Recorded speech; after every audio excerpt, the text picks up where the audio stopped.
صح. فالراجل بقى اللي عنده الحاجات دي اقول له لا، غير بقى منطق حياتك قبل ما اكتب لك علاج، غير منطق حياتك. يقول لي غيره ازاي؟ اقول له رقم واحد، تمشي كتير، ما ينفعش القعده دي، تقلل من اكل الدهون، السمنه والزبده والقشطه، هاكل بزيت زيتون او بزيت ذره او مسلوق ومشوي او ني في ني. وخايم الكوليسترول. بلاش الملح، خلي اكلك دلع على قد ما تقدر، لان الملح بيرفع الضغط. بدل الملح حط ليمون، كمون، فلفل، زعتر، خل، بهارات.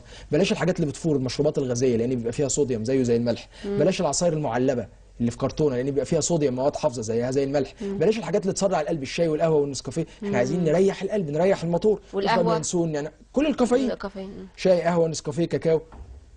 طب اخد ايه مكانهم؟ ينسون، نعناع، كراويه، كركديه، او عصاير فريش طبيعيه. بلاش تاكل وتنام، اكله بالليل دي تبقى زبادي، تبقى حاجه خفيفه. امشي كتير، كل يوم مشي نص ساعه، وافضل وقت تمشي فيه علميا لقوا انه وقت الفجر.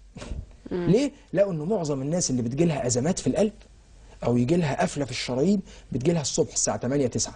فعملوا دراسه قال لك اشمعنى يعني الساعه 8 9؟ فلقوا ان في ماده معينه بتترسب في الدم اول ما الواحد يخش السرير وينام، والماده دي تقعد تزيد تزيد تزيد، تخلي الدم يبقى لزج لزج لزج لزج لزج لزج. يا سلام بقى كمان لو في شويه كوليسترول والراجل ده كان بيدخن وعنده يقوم على جلطه.